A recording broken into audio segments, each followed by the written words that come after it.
Hello everyone, Gaming Goes Home Video back with another video, and today, well, I got nothing else better to do, so I might as well do a review of a GameCube title that I recently gotten, released back in November 2002, the Sonic Mega Collection.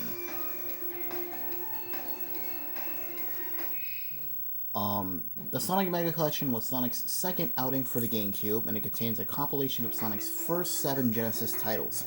And also excuse the way the refresh works on here. This is a CRT television, so expect the lines going down here while filming. But literally this is the 4th shot of the video. It was a pain trying to get this set up, especially the fact that I had to have a lot of leverage when putting this up. But, this is one hell of a collection. Definitely one of the best video game collections out there, in my opinion. And definitely worth, having to your Nintendo GameCube collection. Especially the fact that this introduced a lot of people to the series. So, we're gonna go through the entire collection. From the games, manuals, and the extras. So, sit tight. We're gonna go through quite a bit, so...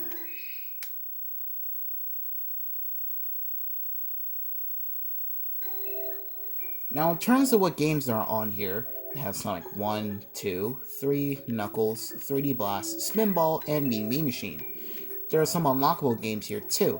I have Flicky here because if you have a Sonic Adventure 2 save data on your Nintendo GameCube memory card, that and I believe Sonic Heroes as well, I could be dead wrong, you can unlock Flicky.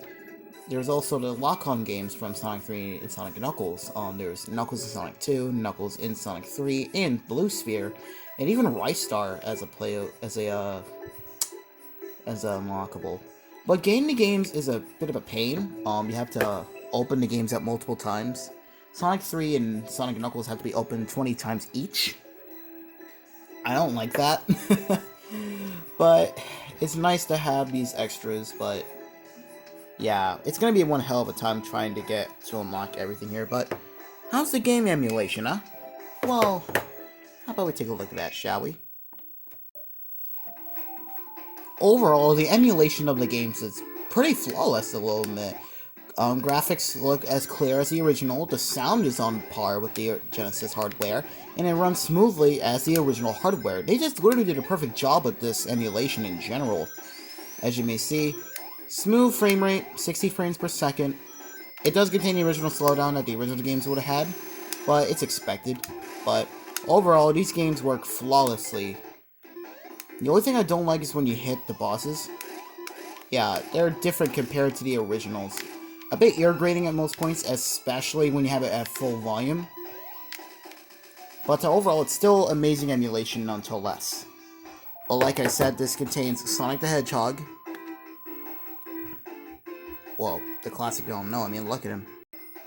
It also includes Sonic the Hedgehog 2, Sonic the Hedgehog 3, and what's interesting about this one is that, because the game is about to save, the exit screen announces save and exit, so it's basically an autosave. And you're not allowed to save any of the other games, which is dumb, which I'm glad they added it to the Plus re-release. It also includes Sonic and Knuckles, as expected. It also includes Sonic 3D Blast. The game's underrated, and I like this game. Screw you. Sonic Spinball. It's also known as Sonic Spinball USA over in Japan, apparently. And Dr. Robotnik's Mean Bean Machine. The puzzle game that's so underrated. Overall, all the games play flawlessly. So literally that's the entire game collection along with the unlockable ones. If I ever unlock all the games though, probably not. It will take me quite a while. But let's go through the entire collection that also is in here. Let's take a look at the manuals first. Yeah, all of the games that you unlocked, including the ones that are already here, you can take a look at their original manuals, which is really darn cool. The bottom right, you can see how you control it. The analog sticks to move it. L and R is to zoom in or zoom out the page. Go back to the menu, and the C button is to basically turn the page. And they're really nice extras as well, man. I mean, you can finally take a look at how the manuals were in high quality. I suppose in also in Europe, in Japan, they had their their manuals in terms of their region. So, you know, the incredibly vertically long manuals in Europe.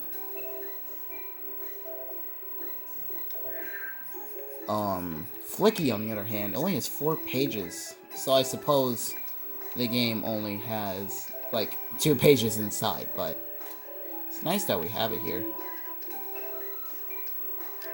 So that's the manuals, nothing new, but it's still a great little addition. And finally, we have the extras.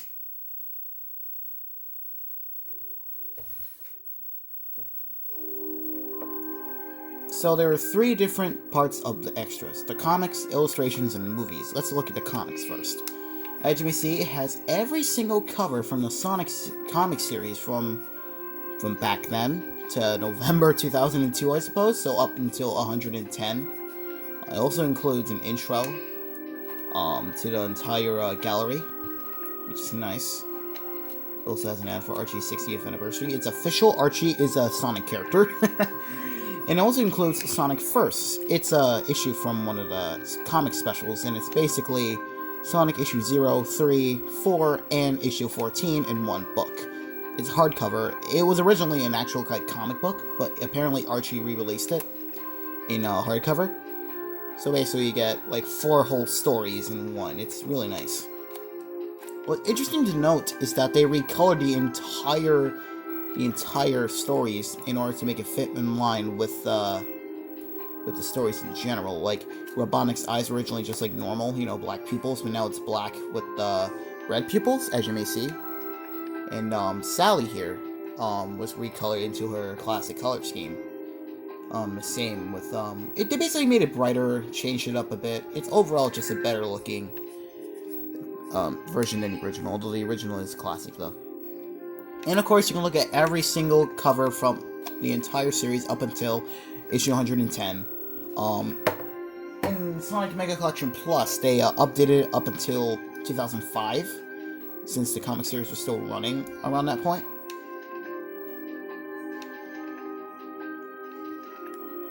Overall, these are great scans. They look great, especially if you're looking at an old CRT television and you're playing in a component with those damn expensive GameCube component cables, but it's really nice.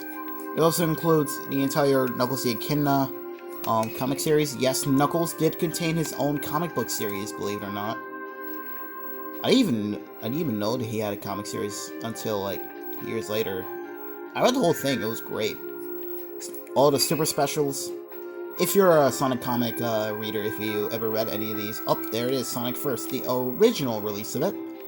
If you're a Sonic Archie comic fan, you probably know about issue 7, where they had that crossover with Image Comics.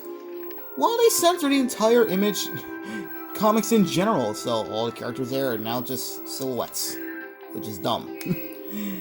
And then we have the other comics, which are the specials like Sonic Blast, In Your Face, Live with that Ken Pender's artwork and Dozer's niece and nephew. The Sonic Quest miniseries.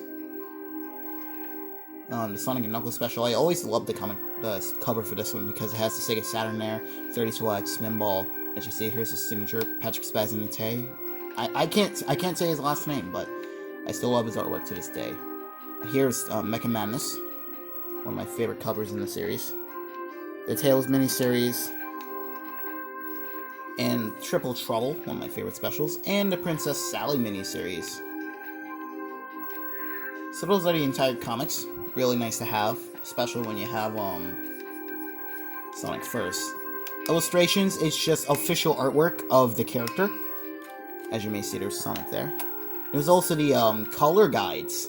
Each character has their own color guide. Well, most of them, I believe. I know Sonic is one of them, as you see. Here's all of them. Like, the shoes are red, his head, quills, body, and legs are blue. The line art, pupils, and nose is black. His stripes on shoes, eyes, gloves, highlights, and pupils and nose is, well, the nose shine there, that's white, and his tongue is pink. That's nice. It also includes modern artwork. I see that's the artwork for Sonic Adventure. I believe this one's from Sonic Advance 3, I don't know. Sonic Adventure 2, as you can see from the sub shoes, and Sonic Advance. Then we got Miles Tails Prowler. This is his classic artwork. His Sega of America artwork, so timeless. This is his color guide as well. Pantaloon, color process, color tint, equivalence. Okay. Alright, here's his artwork from Sonic Advance. Sonic Adventure 2 Battle, straight from the cover artwork of Adventure 2 Battle.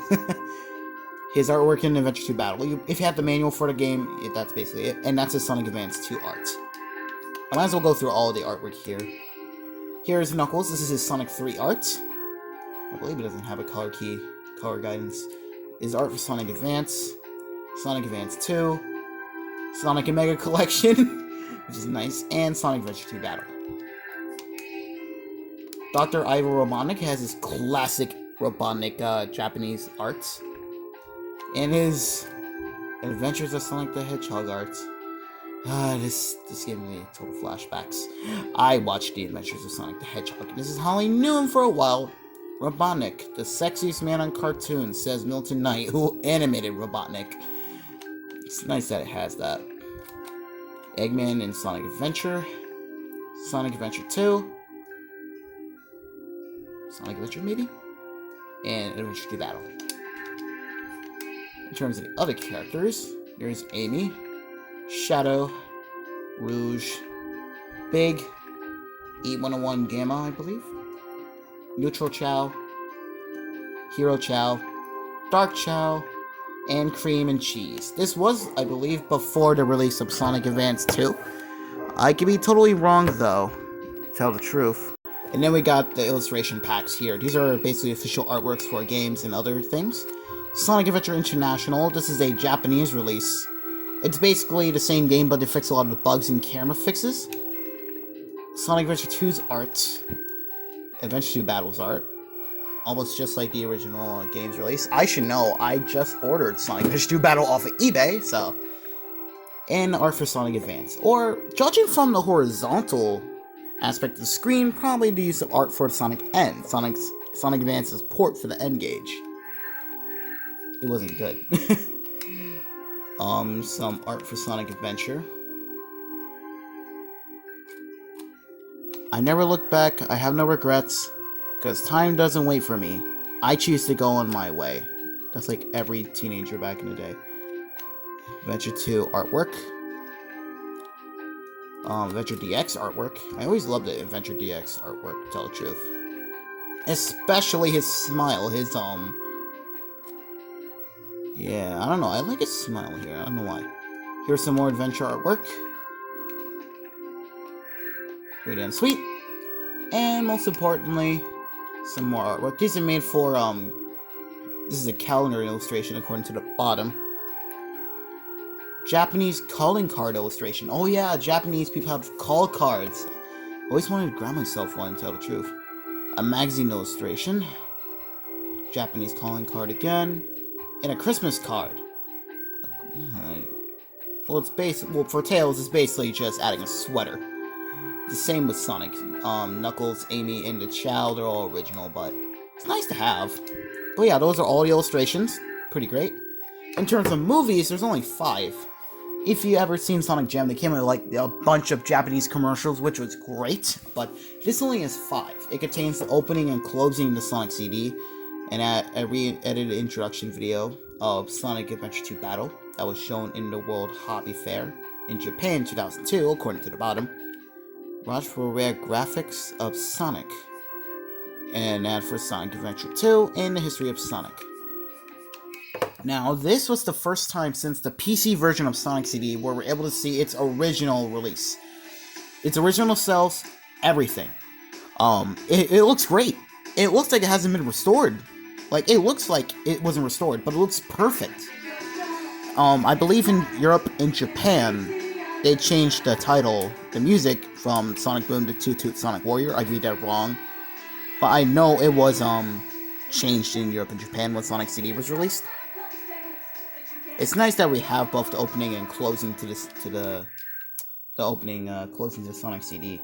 Especially since they crunched it up when it was released on the Sega CD, but it was restored on the PC release and Gems Collection. I don't know if I'm ever gonna get Gems Collection. These were all removed from Mega Collection Plus, where they included bonus videos for Sonic Heroes, which makes sense, sure, since Sonic Heroes was the most current Sonic game up to that point, but why?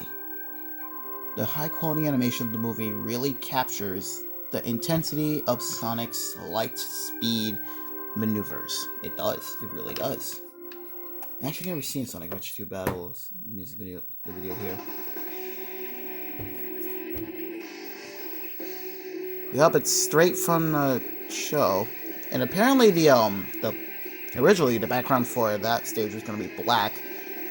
The multiplayer. I finally tried the multiplayer for Adventure 2 Battle last night. It was so much fun. Apparently, you can gather those. This is straight from the Japanese release too. This must have been around when they were about to re-release the game for the GameCube. Again, since Sega is a third-party developer now. Oh yeah, the power speed. Forgot about those. I guess they originally had it to be like photo negative.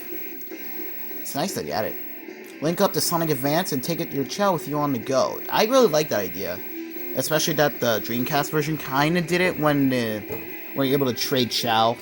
You're able to download Chow minigame to the Dreamcast VMU, the visual memory unit, or the memory card for the console, and trade it with other VMUs if people actually have the Chow. It was a smart move. But in all seriousness, Sonic Mega Collection is a fantastic collection, full of great extras, fantastic emulation, and overall just one bang for your buck. It's available still online. I got this for $10 complete. Again, if you saw my original video, as you see, it comes with the manual and the consumer precautions. I bet it originally would have come with the registration card, the Sega registration card, but mine didn't come with it. But with all the seriousness, though, Sonic Mega Collection in general is just a great collection. If you have a GameCube, you gotta own it. Like, this is one top titles you must own for a GameCube, along with Sonic Adventure 2 Battle. Especially since if you're a Nintendo kid, never owned a Genesis, you basically gotta own this, so you can experience it. Again, it was released apparently with a low price, according to my information I found. But yeah, worth picking up. So basically, that's the whole review for Sonic Mega Collection. I guess I'll see you guys if I ever get another review up and running.